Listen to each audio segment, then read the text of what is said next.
We may see the remnants of Francine by this weekend. More on that in a second. First up, though, we got a lot of dry and hotter weather to go before we get there. Temperatures slowly heat up towards 90 degrees in the coming days. Also may look a little hazy because of wildfire smoke. We definitely saw that today. That sticks around for a couple more days. Massive fires out west in Oregon, in Idaho, in Canada, to name a few spots. You can see just how thick the smoke is in the upper levels of the atmosphere.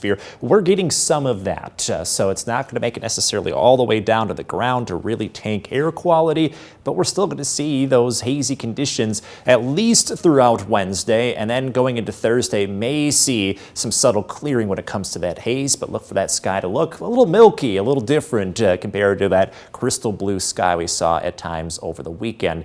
So conditions are going to be, again, a little on the smoky end. Air quality will go down just a little bit for Wednesday and Thursday. If you're particularly sensitive to smoke in the air, you may want to try to spend as much time indoors as possible with the AC running and the windows closed. Otherwise, if you're not necessarily affected by that change in smoke in the air, you'll probably be able to be good to go throughout the next couple days.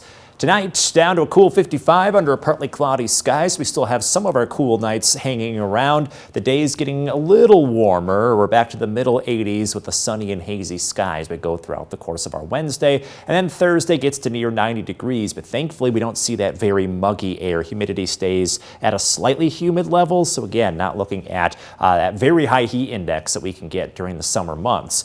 The 80-degree weather may last well into next week, so a long stretch of summer conditions expected in the long-range forecast. Virtually not seeing barely any rain chances, very few and far in between, but we are keeping an eye on Francine. And here's the forecast up to a hurricane right now as we take a live look at the Gulf of Mexico. Winds up to 75 miles per hour, likely making landfall tomorrow along Louisiana as a Category 1 hurricane, if not stronger. And then as it works its way northwards, it starts to weaken because it gets away from those Gulf waters, and those remnants are pointed towards us.